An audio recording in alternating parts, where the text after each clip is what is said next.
Te saludamos con mucho gusto en este día, fresca mañana, para poder ser alimentados y nutridos con la palabra de nuestro Señor. Mi anhelo es que a partir de este devocional tú tengas una convicción de seguirte profundizando en el saber de la palabra, a fin de que te puedas capacitar y preparar aún más. El tema de hoy se llama Obreros Capacitados, y quiero llevarte a 2 de Timoteo 3, del 16 al 17, que dice así: toda la escritura es inspirada por Dios y útil para enseñar, para reprender, para corregir y para instruir en la justicia, a fin de que el siervo de Dios esté enteramente capacitado para toda buena obra. Seguramente has escuchado la frase que dice: Dios no llama a los capacitados, sino que capacita a los llamados. Y en esencia este es el esquema de reclutamiento de Dios. Para las grandes y exitosas empresas, esto sería puesto en mucha duda, ya que estas buscan a la gente mejor preparada para añadir a sus operaciones que tienen impactos mundiales. Las grandes empresas no confían en cualquiera de sus operaciones. Nos debe de quedar claro que los métodos de Dios son muy diferentes a los de nosotros. No esperemos que Dios trabaje a nuestra manera. Por ejemplo, el caso de la elección de David como el futuro rey. Él no busca en lo exterior, no busca imagen, no busca títulos, niveles teológicos, posiciones, etcétera, etcétera. Él mira el corazón.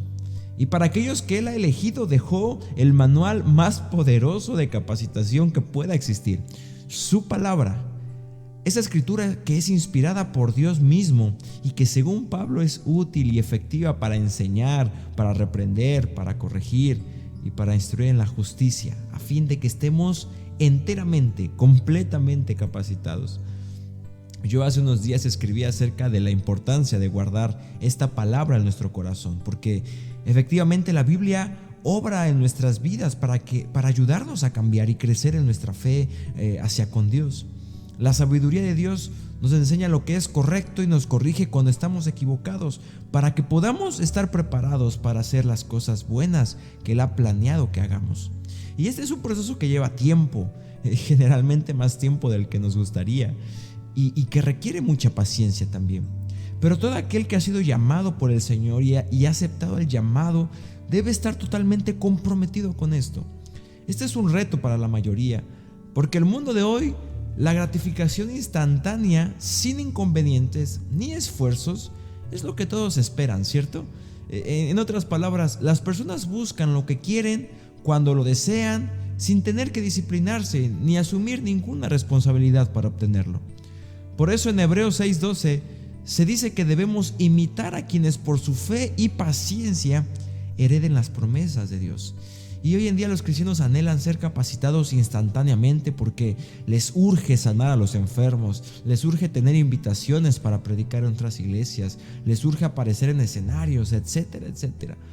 Pero la verdad es que, aunque podamos preparar comida en el microondas, el cristianismo de microondas no existe.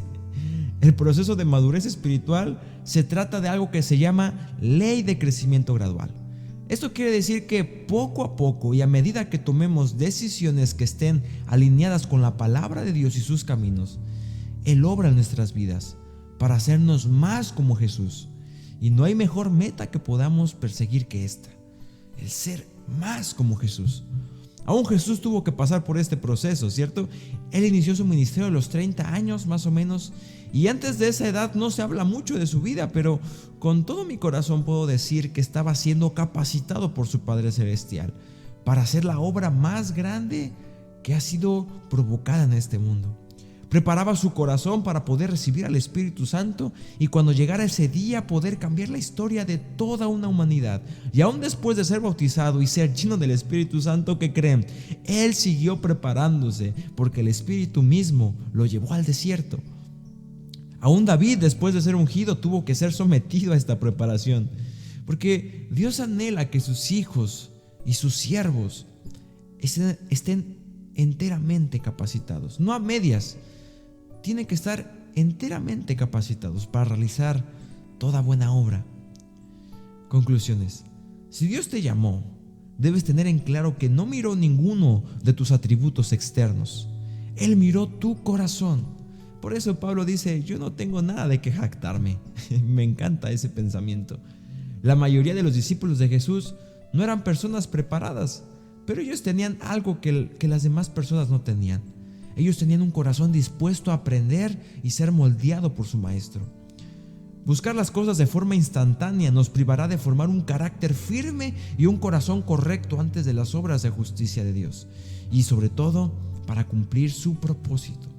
Si tú anhelas ser un siervo que responda al llamado de Dios, debes estar consciente que es necesario someterte a la palabra, someterte a este entrenamiento, para que seas capacitado enteramente para su obra. Reflexión. Si estuviéramos en los tiempos de David, ¿qué papel ocuparías tú en la historia? ¿Un hermano mayor, más ocupado en su apariencia? ¿O serías David, guardando un corazón correcto? Todos anhelan servir y portar la unción para hacer grandes proezas, pero pocos están dispuestos a pagar el precio de prepararse. ¿Estás consciente y dispuesto a ser instruido, corregido y enseñado por la palabra de Dios?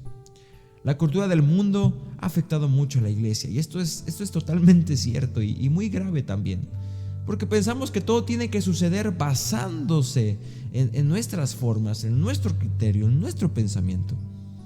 Pero ¿estás consciente que para ser preparado por Dios debes aceptar los términos de Dios? No tus términos, no como tú piensas que va a llegar lo que anhelas. Es como Dios te lo va a dar y a través de qué procesos te lo va a dar. La capacitación de un obrero de Dios está en tener en orden sus prioridades y a rendir su voluntad a la voluntad de quien lo llamó. Amados, esto no se trata de ti ni de mí. Esto no es de nosotros, no es de nuestra imagen, no es de cuánto podamos hacer. Esto se trata de Dios. Es Dios y es para Dios. Y si queremos servirle, más vale que nos entreguemos en cuerpo y alma para ser capacitados, entrenados. Porque aquel que hace proezas no es el que habla bonito, no es aquel que tiene mejor físico. Aquel que hace proezas es aquel que tiene un corazón tan humilde que reconoce que sin Dios nada podría hacer. Y que vive todos los días anhelando prepararse y profundizar más en la presencia de Dios. Tenemos que ser obreros preparados. Yo confío y yo creo en los propósitos que tú tienes, pero escúchame bien. Tú sí llegarás a las naciones, tú sí llegarás a sanar enfermos, tú llegarás a ser alguien que la gente quiere escuchar, tú llegarás a hacer proezas. Pero antes, amado, prepara tu corazón, prepárate, capacítate, a fin de que estés enteramente listo para hacer la buena obra en Cristo Jesús. Que Dios te bendiga y que esta semana puedas seguirte preparando. Hasta pronto.